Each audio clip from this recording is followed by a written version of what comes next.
A lawyer with the law firm. I see we're recording now. So I'll start again. Morning, everyone. Thank you for joining us. My name is Ian McCarville, and I'm the Vice President of the Kensington and Area Chamber of Commerce. I'm also a lawyer with the law firm of Key Murray Law in Summerside. I'll be your moderator this morning in what I hope will be a lively and interesting discussion with the Honorable Heath MacDonald, Member of Parliament from Malpeque. Mr. MacDonald, it's nice to meet you and thank you for joining us. It's nice to be here, Ian. Thanks for having me. So before we get into some of the substantive questions this morning regarding issues of the day and issues affecting our local business community, I'd like to give you first the opportunity to introduce yourself and tell us a bit about your background and political experience for those who may not know you well. Thanks, Ian. Well, my political experience, Ian, I started out in 2015 as a candidate to become Cornwall Medebank, and I was successful. Subsequently to that, I was entered into cabinet under economic development and tourism, which included innovation and immigration and trade. And then 2 years in, or about a little over 2 years, I ended up being a finance minister for the government of the day. And then I ran in the next election, and of course, the Liberals got booted from power, and I was successful. So I stayed on, and I worked very closely with the Dennis King government on a couple of different fronts on prospecting businesses to Prince Edward Island. Dennis and I actually flew together to Toronto to prospect a couple of businesses together, even when I was in third party. So I was never, partisan politics doesn't mean a whole lot to me. I think if you're in this job, you're in it for Islanders, and that's my attitude towards it. Then I went and ran Malpeque, and the opportunity arose. And obviously, on Prince Edward Island, those opportunities are few and far between with the members that are there. So I took a chance, and here I am today. Prior to politics, I was an executive director of two different companies, Quality Assured PEI and Quality Tourism PEI. So I worked in the tourism industry for a number of years, developing programs, and one such as Access Advisor, which was a program built for persons with disabilities. And we were actually exporting that into Newfoundland and Nova Scotia and to the Caribbean. So as a tourism product, but it was for people with disabilities. And then I was a co-founder and president of an IT company, which still operates today, but I have no ownership in it anymore. So my mom's family grew up in the farming industry. My dad's family were in the fishing industry, and I've worked in the tourism industry for a number of years. So those three sectors, to some extent, I'm well-rounded in, but there's a lot of opinions come from all sides, of course, because it's all family, but that's okay too. So that's kind of my background. I'm married with 2 children, and I'm learning lots where I am today. Excellent, excellent. Well, that kind of relates to my next question. Just curious about how your experience in Ottawa differs from your experience in provincial government. Well, the issues obviously are broader based. I feel with provincial politics, you have a little more control, obviously. And with federal politics, it's a broader based system. You have to work extremely hard to have your voice heard, and I continue to learn about that every day. But the issues are quite different. They're not your basic issues. I'm not saying they're basic issues from provincial politics, but it's broader based. You're into immigration, you're into employment insurance, you're into very large sums of money. I was subsequently appointed to the finance committee here in Ottawa. And it was right around the time when we were basically getting ready to do Bill C2, which is the $7.3 billion for basically those sectors that were hurt the most, tourism industry, for example. So it was extremely busy time for me when I first started, and a real eye opener. Okay. So I'd like to move, Heath, to the first substantive question. I'm going to give a bit of background information to kind of frame the discussion, and then I'll ask for your response. So my first question relates to the potato industry. So approximately 17 or 18 weeks ago, a decision was made to block the export of PEI potatoes to the United States after the discovery of potato wart in some island fields. Today, farmers are weeks away from planting their next crop.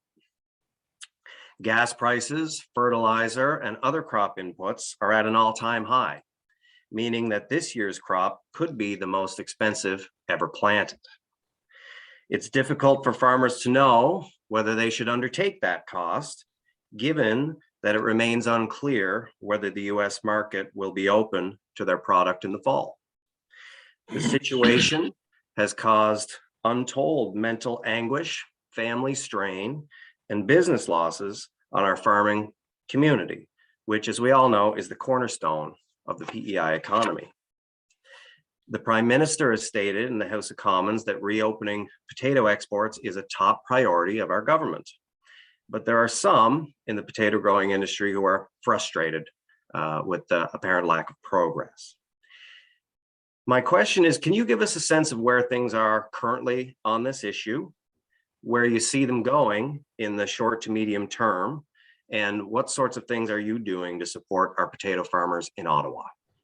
Yeah, well, I'll tell you, you can add my name to the list, Ian, of being frustrated, especially as a new MP. I mean, this was, I didn't have my seat warm in Parliament, and this was an issue that was percolating or boiling over even at that time. But saying that, you're elected, you're here to do a job, and you do it the best you can. As far as my position in Ottawa is to advocate on behalf of farmers on Prince Edward Island. So whether that's through asking the Prime Minister questions in Parliament, asking the Minister of Agriculture, making statements, writing letters, bringing it up in caucus continuously in their face, basically type issue, because it is such an important issue to the family farms on Prince Edward Island and our economy as a whole, as you mentioned. I take a lot of my advice from people like John Visser, who I talked to again this morning. And I talked to John Visser, who is chair of the PEI Potato Board, every day, and likely more than once a day on this issue. I also take advice from people like Terry Curley, who you may know from Monaghan Farms, and people like that. He's a little different sector. He's a member, yeah. Yeah, so it's been a grind. You know, it's I actually just did an interview on it yesterday with CBC at home. I haven't heard it or anything, or even if it played, but because those, you never know if they do or not. But I think where it's at right now, and this is my conversation with John this morning, and actually I'm going to be honest with you, he was filling me in on an email that he received from CFIA this morning, that the USDA and APHIS have reviewed all information that was supplied to them by CFIA in Canada, and now we're just basically waiting for a response. How we got here, Ian, is what I struggle with, but we'll have to deal with that at a later date. We need to deal with the issue right now, getting the U.S. border open. The seed growers are going to suffer for some time, and I think everybody's recognized that. And we can deal with how CFIA handled this after the fact. There's no use, beating a dead horse per se, and we will deal with it after we get this border open. And there's ways to do that, because I think this whole process was a lackluster of communication right from the get-go. Communication, misinformation, and I'll be very aggressive on this file going forward, because I feel that this happened before, and it should never have happened again, and it should never happen again to the next generation of farmers, the people like Brett Francis and Lady Fane, who's invested his life into this. This should never happen again, and we have to make sure that does. We have to work with the PEI Potato Board and the federal government, CFIA and APHIS out of the US, to ensure that this doesn't happen again. Okay. We've got a member question, Heath, about an agriculture committee meeting in Ottawa this week. And it's our understanding that Island MPs were not in attendance. I'm curious, Heath, do you think there's room to respectfully demand more from government and Minister Bebo on this potato ban issue? Well, as far as actually, Ian, it's funny because my interview yesterday was actually on this question with CBC, and look, I'll be blunt. I was extremely upset when I was denied access to that committee. So I asked for access and felt that it was relevant. I had access in December into when CFIA was witness to that committee. So they allowed me to go in and sit and ask questions, and which was fine. I was very direct in the questioning, and perhaps that had reason for the outcome of this one that I wasn't allowed. I don't know, but it doesn't matter to me. This issue is big enough that I expressed major concerns with the center, as we call them, over this process. And that's why basically I did the interview yesterday. And I was really disappointed, and my colleagues were disappointed that I wasn't allowed to sit on that committee yesterday. And I don't think that's going to happen again, to be quite honest. So the next time, and in saying that, Ian, in all fairness to the committee, I do want to say that there's not a lot that will come out of that committee. So those are recommendations and questions. It was a budget estimate committee, but I knew darn well that if the minister was going to be there with CFIA, the opposition parties would take advantage of asking questions, and I wanted to be there. I had similar questions that they have, and I think we all do. And so that's where that was. But I can tell you that we did try to get on that committee, or I did personally, and was refused. Okay. And just kind of to the later question, second part of the question about what kind of more can be done at this point. What are your thoughts on that in terms of the relationship with the minister and the government more broadly? Well, I think it's the advocacy. I think we need to be. We meet with the minister on a weekly basis and get an update on where things at, if there's any new news and that sort of thing. I think just keeping it on the front burner. There's a lot going on in the world, as you know, and it became very difficult between the convoy that was parked in Ottawa, and now we're at war with the Ukraine. So it was our job to maintain a level of existence for the potato industry and PEI, and lobby every opportunity we got. And that's what we were doing. You may not see it in the media every day at home, but I can tell you there's not a minister in this cabinet that doesn't know what the potato wart issue is all about. And, you know, some people laugh and said it took, new members a year to get to know some of the ministers. Well, it likely took me 2 to 3 months because of the potato wart. I guess that's a good thing in some ways, but in other ways it's not, obviously. But we will continue to press. The minister is actually coming to Prince Edward Island this weekend to tour some farms. So just it's ongoing. And but look, I'll be honest. I think it started out as a science-based issue, and it became political very quickly on behalf of the United States.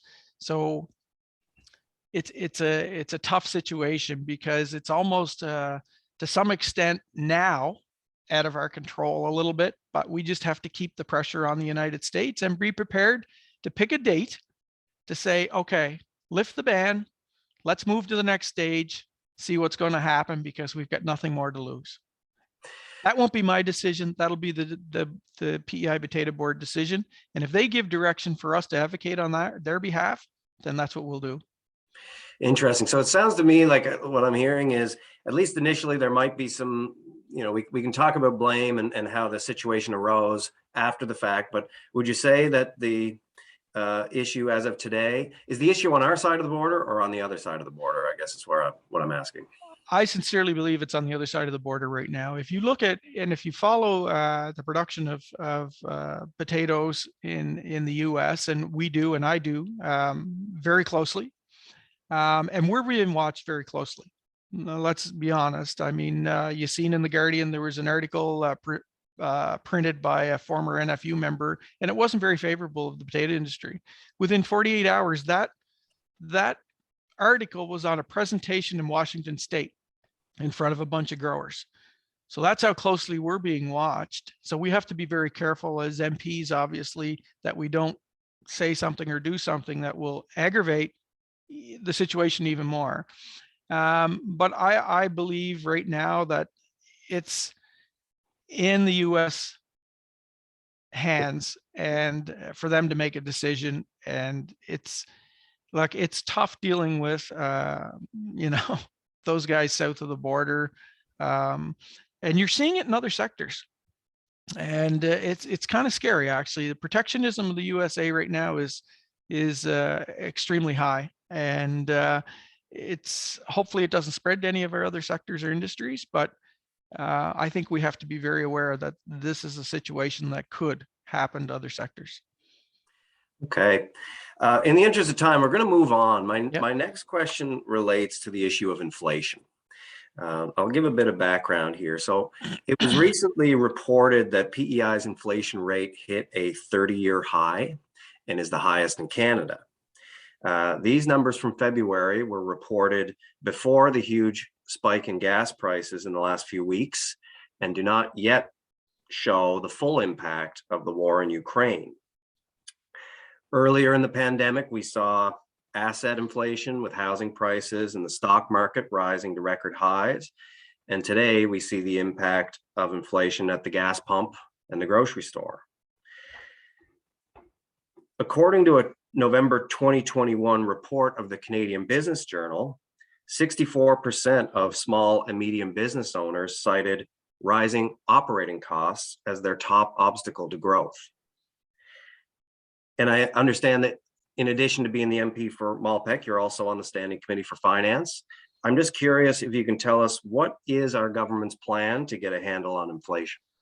Well, it's interesting that number on the small business for growth.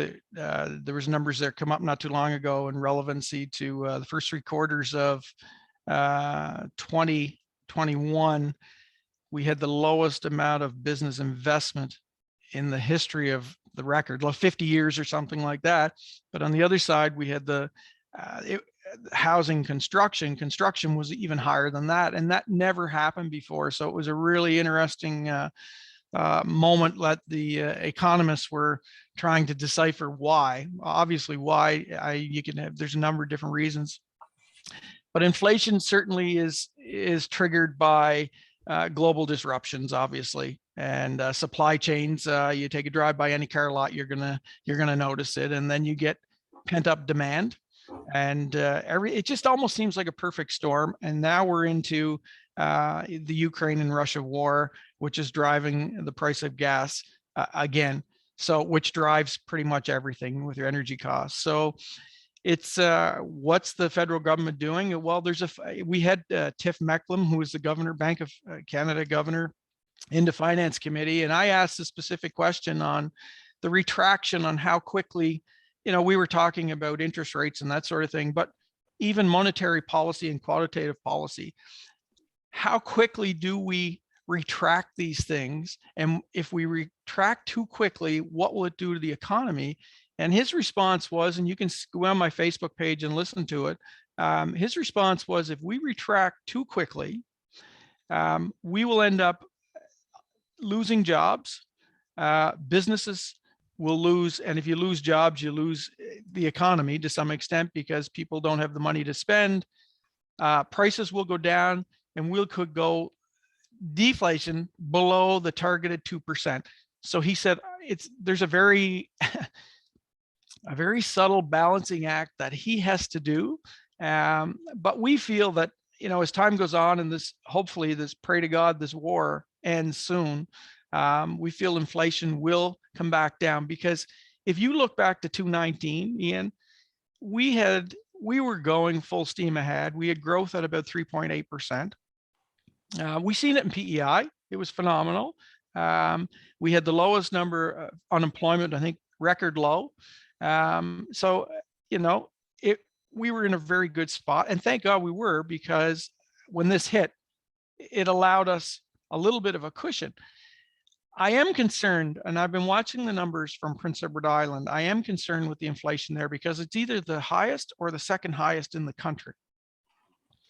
And I certainly hope that their they're watching it as well and seeing if there's something that we can do as a collaborative government with the provincial government to help alleviate some of those pressures. The other side of this, what are we doing to come out of it? I think, our economy, you have to continue to advance your economy, so you can't sit back. So I think we have to continue to grow our exports. We have to continue to grow our population. We have to continue to reduce our labor gaps, which is a tremendous burden right now on inflation. And then we have to understand, from your perspective, from the Chamber of Commerce, make sure we're putting infrastructure in place, like your business park that you have, like the investments in grants and loans to small businesses. Because to me, and I always said this when I was a Minister of Economic Development, investing in a small business is like investing, to me, in an RRSP, only in a different perspective. But it's a growth, and it will continue to grow. So I think we have to do some of those things even better than we're doing them now. We have to take advantage of a digital economy, which will certainly help inflation. And we have to decrease the regulatory burden from federal to provincial, even to municipal, on these small businesses. It's unbelievable. I was a signature on the Canadian Free Trade Agreement. It's the most frustrating thing when you go across the country and you can't get an agreement between the provinces for growth within Canada. It's frustrating. So those are just some of the things. I know I could talk about this for quite some time, but I think we really need to pay attention to it. But it also shows how vulnerable we are as a society to something like a war in Ukraine. Indra, I'm going to, on a couple points there, I read something recently, a report from the Canadian Federation of Independent Business. You mentioned the regulatory burden, that estimated the regulatory burden on Canadian small business is, I think it's $7,300 per employee per year. And they also identified that the average business in Canada spends, I think it was 677 hours, the equivalent of 85 working days per year on regulatory compliance, which was just kind of a really surprising thing. So that's a really interesting issue. Just to jump back on another thing that you mentioned there about the business park, is there any updates or what sorts of things is the federal government going to be involved in kind of helping? I know the chamber, we recently celebrated our 60th year as a chamber, and it's my understanding that historically the chamber was instrumental in bringing in some of the bigger businesses to the Kensington area, including, as I understand it, Cavendish Farms when they originally came in. Is the federal government have any involvement in attracting business to the new business park? I think, I mean, you never, if there was a company that came to us and said, we want to go into this business park, I'm assuming we would seek out some sort of funding for them. I know the business park, I can't remember the exact, you likely have it, but the investment the federal government made into it was, I don't know, $250,000 or something like that. I just can't remember off the top of my head. But there's not a lot of prospecting at the federal level for companies, obviously, but I can tell you at the provincial level, there's definitely, Ian, I was thinking, this was a while back, but one business, and I think I talked to the mayor about this, was a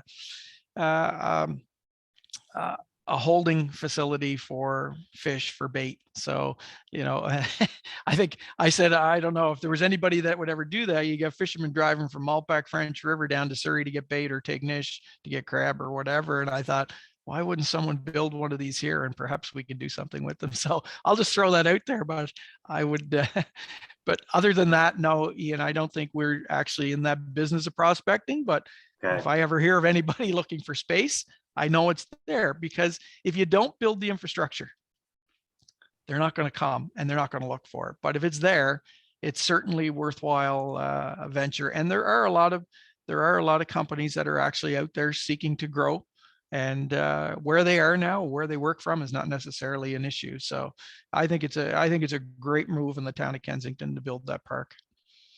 Excellent. Just to move on, I guess, to COVID-19 is another, obviously, the big issues of the day. We all hope that the pandemic is waning and that we're kind of working our way out of it.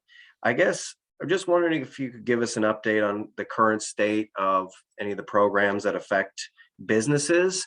Do you anticipate any extension or increases in the supports? You know, it's hard to say. I mean, in December we did the Bill C2, I believe it was the $7.3 billion and we targeted that money to businesses that suffered long and hard. And I can tell you that when I left Prince Edward Island and moved to Ottawa, I seen a big difference in what was transpiring here as opposed to back home. It didn't seem to have as much effect on us at home, although it did, but it was extreme up here. But so in saying that, I think, I think there has to be a balance. I think it's so inconsistent and so unpredictable. Is there another variant around the corner? The labor study that came out just recently, we're back to what we were pre-pandemic. Unemployment rates are down pre-pandemic. So if they're doing evaluation at Department of Finance and they're looking at those numbers, I'm assuming unless it's very specific, you likely won't see an extension. And I'm saying that as an individual who, hopes that we get our fiscal house in order and get back on track. I think Canada, Canadians, Islanders need us to be prudent in our fiscal approach and our monetary policy decisions going forward.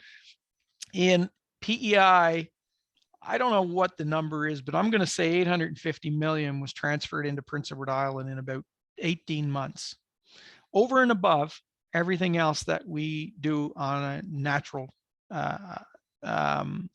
approach. So if you take that and you say 98 cents per dollar that was spent on COVID was paid for by the federal government and the taxpayers, I think it's time we got to take a step back, unless something happens, believe me, unless something happens, and get back to monetary policy that starts to bring down some of, these programs, I think. So, it's a tough one. There's a balance there because I know there's still some businesses that are hurting, but I don't know if I can't see them extending them, but if something else happens, then I can. So I think the government will always have their backs to some extent. It'll be very, very targeted. Okay. Another question, we got a number of questions from members relating to immigration issues and population growth and things of that nature.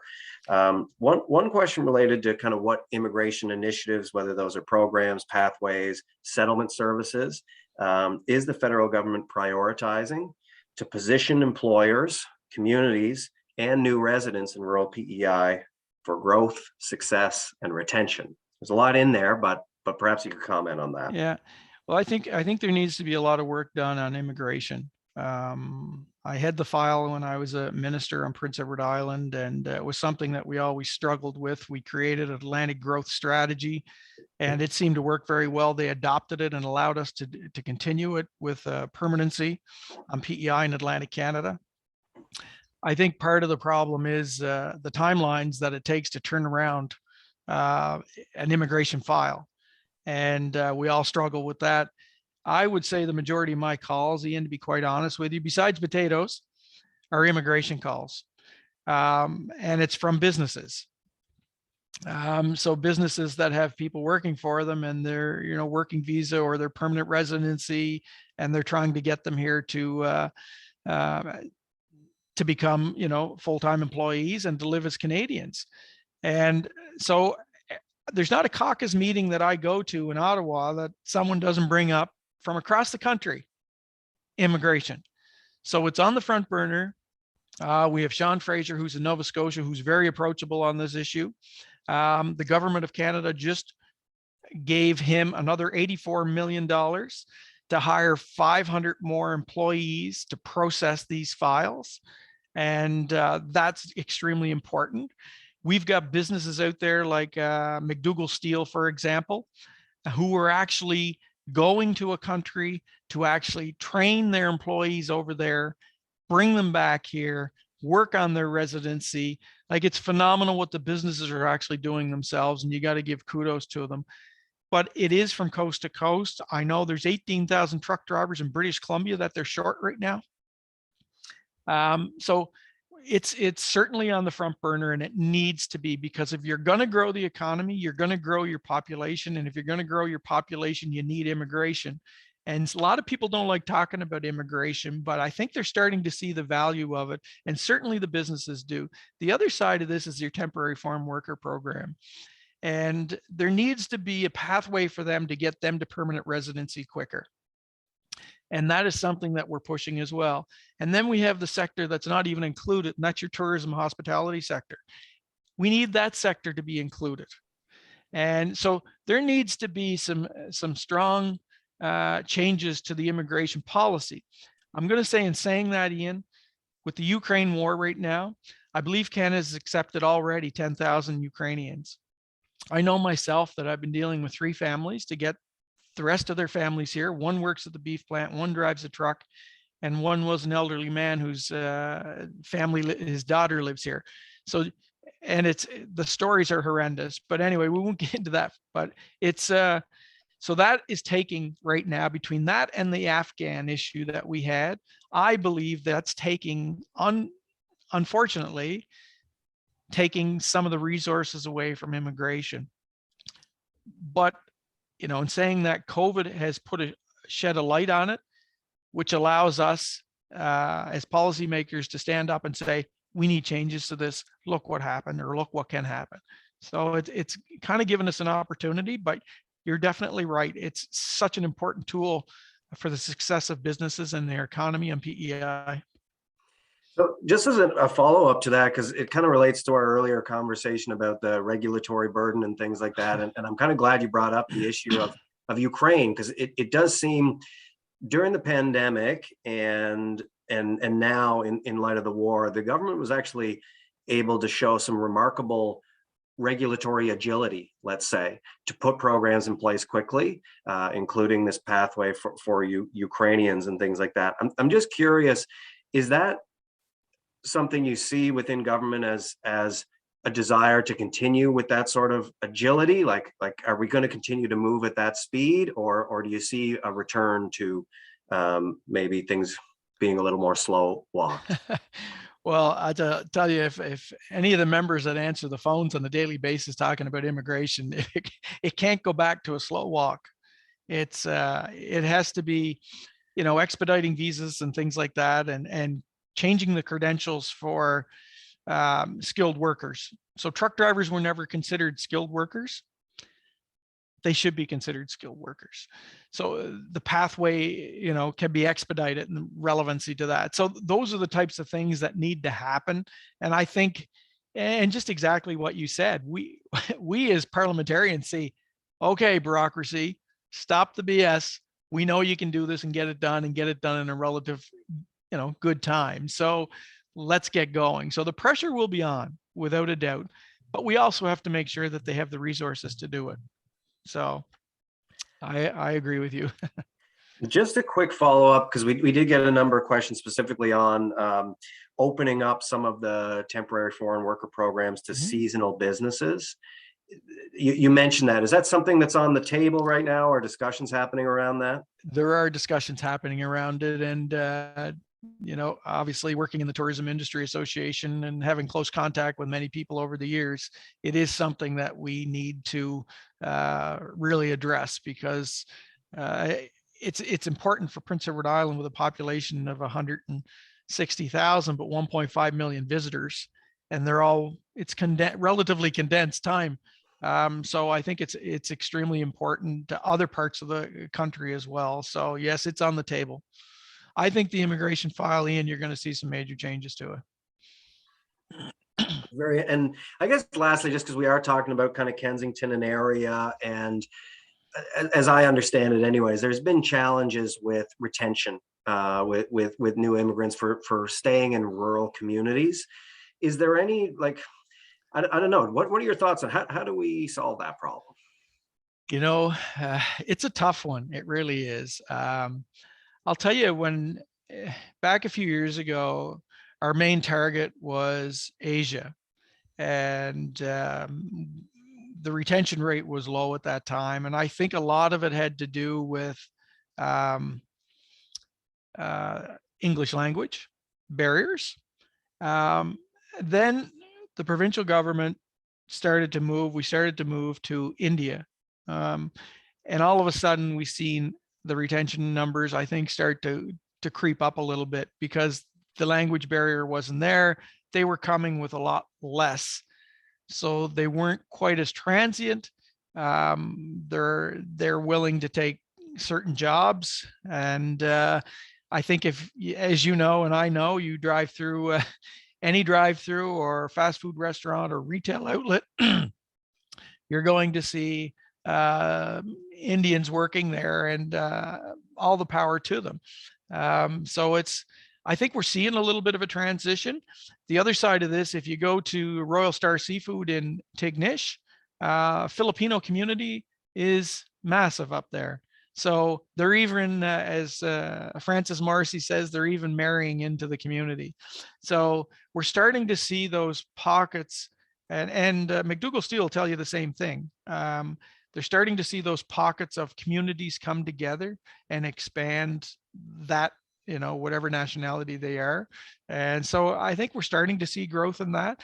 We have to be acceptance of islanders, and we're kind of sometimes not quite as, I can remember not wanting to talk about immigration as a minister, because there was always somebody saying something negative relative to the situation, which it's a kind of human reaction to some extent. But now we're seeing how important growing the population is. We have an aging demographic on Prince Edward Island. We have a labor shortage in almost every sector. So if we're going to be successful, and if our future children are going to be successful to live and work on PEI, we need to continue to grow that population, and immigration is likely the fastest way we can do it. That's perhaps a good segue into the next topic I'd like to address, which relates to the healthcare workers. I think there's no question that there's a shortage of healthcare workers, and I'm just curious what the federal government is doing to help on that file. Yeah, I think, healthcare, actually, it's an interesting, because just 2 days ago, I had on the Medical Society of Canada.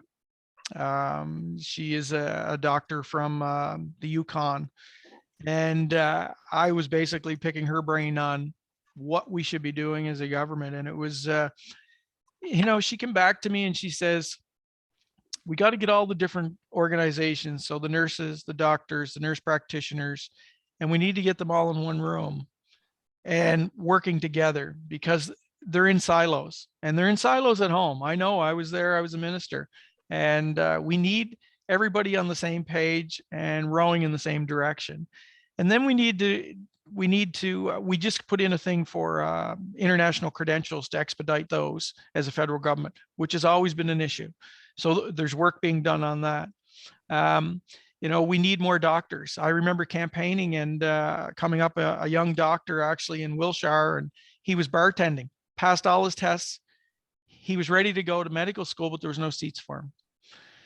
So you're looking at that saying, this guy's going to come back to Atlantic Canada, maybe PEI, hopefully, and maybe be a GP. We've got 23,000 people on Prince Edward Island without a family doctor. That's 14% of our population. So we need to act. We need to fund the post-secondaries if that's what it's going to take. Those types of things. But, the message from the medical, and I was very surprised because they're kind of out there by themselves as well, from the Medical Society of Canada, is we need the nurses, the nurse practitioners, and the doctors all at the table to put together a strategy to overcome these issues. I think everybody right now, and there was pushback Ian, when we brought in nurse practitioners, there was pushback because they felt like they were going to be, and now you can't get enough of them. So I think people are coming to the conclusion that we have to do more together and be more collaborative. So I think it has to start at the top, but I think the province and the different sectors, the nurses unions, the Canadian Medical Society, I mean, they're all long-term care is another one. I think it's the government's job to ensure like people like the long-term care nurses are getting paid adequately across the country. So those are just some of the things, but I think there has to be a lot of work done, and it's not going to be a quick fix. I'll tell you that. It's complicated. I had heard recently in the news about the, I guess it was Veterans Affairs, who had kind of taken a number of nurses from the kind of the local population and stuff like that. And, you know, I guess that's always going to be a challenge. I'm just curious about that. You mentioned recruitment and retention. There's been some discussion around the new medical school here and things like that. I'm just curious about kind of what are your thoughts on how best to move that forward for Prince Edward Island? Well, the medical school is good, but there's really 3 levels of becoming a doctor, and they all have to be in sequence from what I was told the other day, because I was asking this particular question. And so it's a little broader than just a medical school. You know, there's provinces in Canada right now that are using they're called doctor's assistants. And I will be chatting with the premier on this just as a relative conversation, but it's something that I think Prince Edward Island should look at. And it's almost between a nurse practitioner and a doctor. And so there may be all kinds of obstacles to that. I have no idea. That's not my profession, and I don't pretend it is, because it is complicated. But you know, those are the types of things we got to get outside the box, and you know, we got to put the framework in place that allows people to be expedited through the system. I mean, when you look at our nurses training program at UPEI, I know, you know, there's older nurses that retired that were actually I think it was their 2nd or 3rd year. They were at the hospital, and I think they might even been being paid, but it was part of their program, you know. So if we're sending them out to community care facilities, if we started to pay them and put them in the hospital, and maybe it takes 3 students for 1 nurse to do the same job, so be it. It's still, you know, your ratio is going down. So, and if we're paying for some of their student loans, or paying them while they're doing this, well, maybe it's an opportunity. But I mean, supposedly we did that years ago. So, I mean, what goes around comes around, maybe. But, you know, when you hear these types of theories, I mean, I think we really have to sit down and say, how can we get more people involved in healthcare? And how can we retain them? Because there is a burnout. And you talked a little bit about DVA, and when I first heard that, I was like, oh my goodness, here we go, you know. But when you talk to some of these nurses, they're burning out, and they're seeing this as finally, you know. So you can't take that away from them, and I appreciate that. So Very good. I am mindful of the time here, so just a couple of quick questions here as we wrap up in the next little bit. But I'm curious about the Canada's clean energy industry and kind of that economy environment sort of conversation. And I guess, how do you see that impacting island businesses, and how can island businesses, I guess, pivot or change to grow as we transition towards a greener economy? well, I think we have an opportunity. I think Prince Edward Island is positioned very well to be able to access some of the programs that are going to be out there. We do a very good job right now. I don't think Prince Edward Island gets near as much credit as maybe they should for what we do. You know, 25% of our energy comes from wind. On a good day, it's 30%. the programs that are put in place that are assisted by the federal and provincial government on the heat pumps and things like that. I think, many people, hundreds, maybe thousands by now, are taking advantage of that, solar, etc. So I think we're in a very good position, I think, on Prince Edward Island to be able to, I would like to see more water type hydroelectricity. I think we're starting to see that in other parts of the country. And I think Prince Edward Island has an opportunity in that regard as well. But I think we're positioned very well for clean growth. And it's coming, whether we like it or not. It's certainly something that we have to be prepared for. It's kind of like, Ian, the digital economy. It's coming. And I think we need to be prepared for that, especially businesses. Cryptocurrency, Bitcoin, those are types of things that small businesses should be starting to look at, because I believe it is coming. And so I think the programs that government puts together, whether it's provincial or federal, really have to ensure that those are calculated in there to allow, especially small businesses. And we can't always be talking about big business. We got to, PEI is made up of small to medium enterprises. And I think we really have to make sure that we focus on those small businesses, because those are what creates sustainable communities. Indeed. Just a bit of a follow-up question. I'm curious about the carbon tax. Is there any kind of movement on that? Do you see it going up in the next, in the short to medium term? What's your kind of take on the carbon tax? Well, it's, we asked Tiff Mecklem this issue, and I don't have the response, the letter that he sent back to us. He wanted to sit down and go through the figures and see exactly what it would increase if it had been brought in January, and it was in relevancy to CPI or inflation, and it was very, very low, Ian.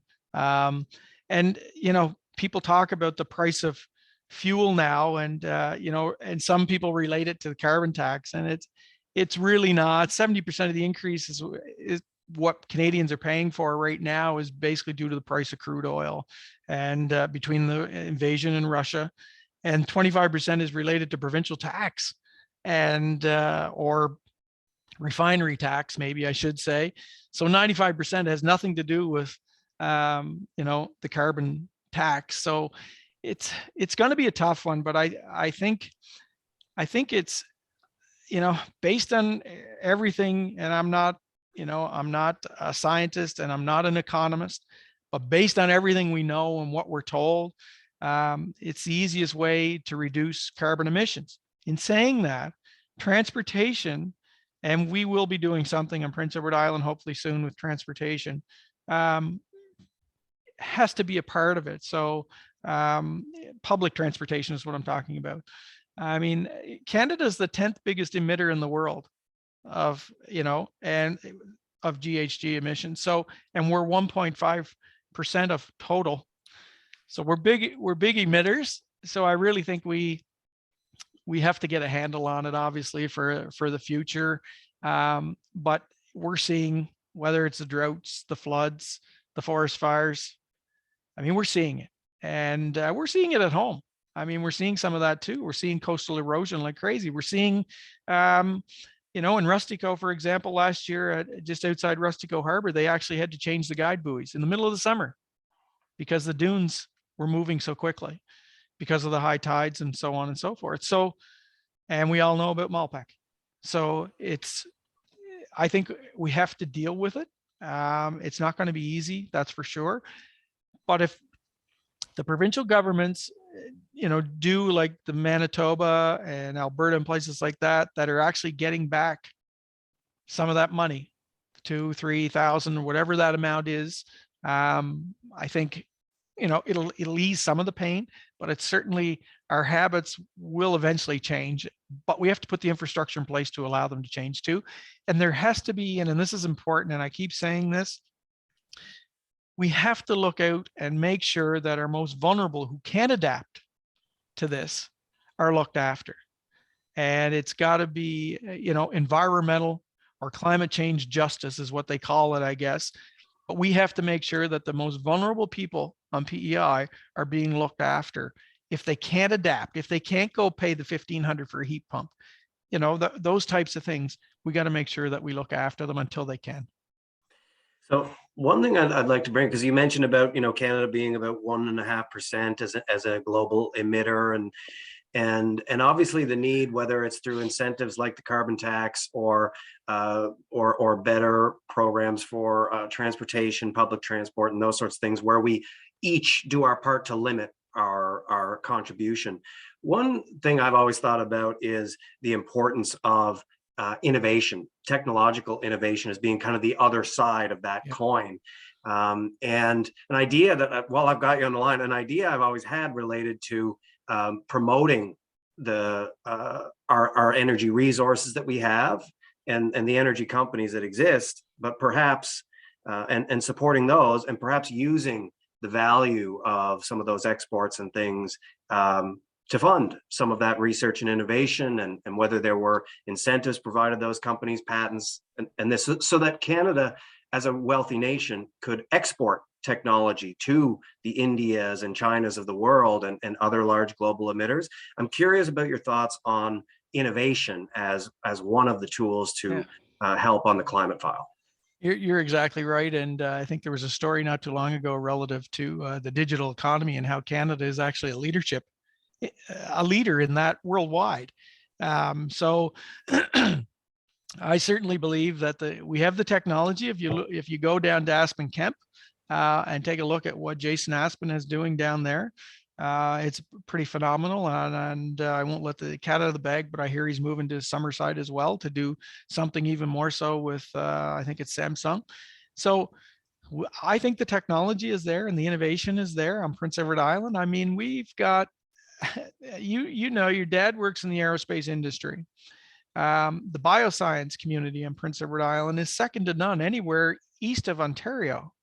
So we have that technology and we have the expertise, and we're confined enough that we can act and very quick and be nimble about decisions that we make with our provincial governments. So I don't think there's any excuse in the world why we can't be leaders in innovation and technology when it comes to clean tech. And I'll be honest, I think Stephen Myers is doing a pretty good job right now of keeping it at a level of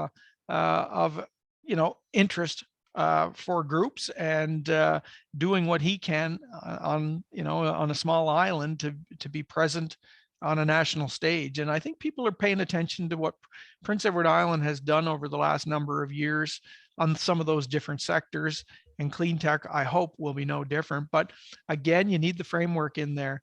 You need the incubation to create, those ideas and have those minds, so students coming out of school can actually advance their ideas and minds, because I think there's a wealth of knowledge on Prince Edward Island.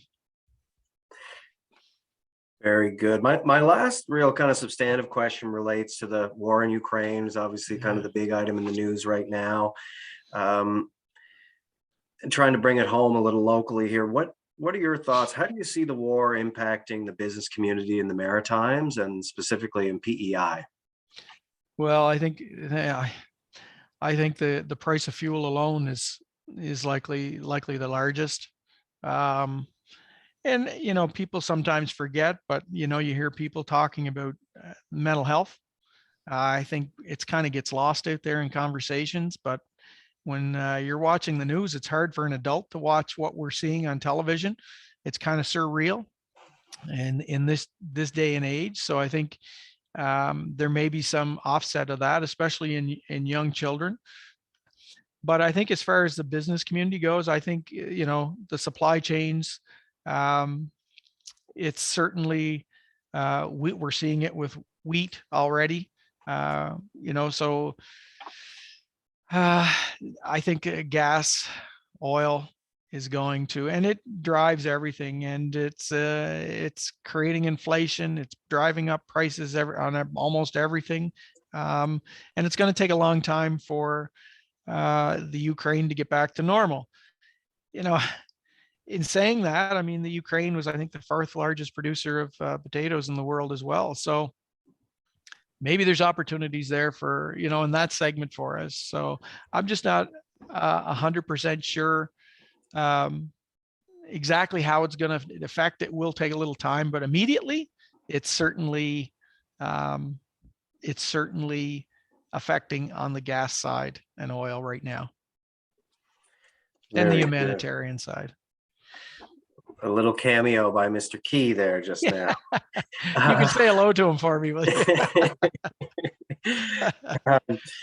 So he just, I guess in closing, we'll just say on behalf of all the members of the Kensington and Area Chamber of Commerce, really appreciate your time today. And thank you very much for joining us. Before we let you go, maybe you can let our members know how they can get in touch with you and kind of what sorts of issues you're best able to help them with. Well, I think, it's I think being in this position, you have to be a resource for many issues, Ian. And hopefully if you don't have an answer for somebody, you can at least direct them in the right direction. So I'm pretty much open to any type of question or issue. A lot of them we deal obviously with immigration, unemployment insurance, those types of things. But again, it's, not restricted to not getting a call. So I will be moving into Kensington at some point here in the near future when we get the lease agreements done. And hopefully I get to see some people face to face and get to know the community even better than I do now. But social media, email, pretty easy to just type my name in. You'll find me, and I'll do my darndest to answer your questions. If I can, I'll move you to somebody else that maybe can. Excellent. Okay. Thanks very much for your time. And thanks to everybody on the line here for joining us. Thanks you, Ian. Okay. Bye for now.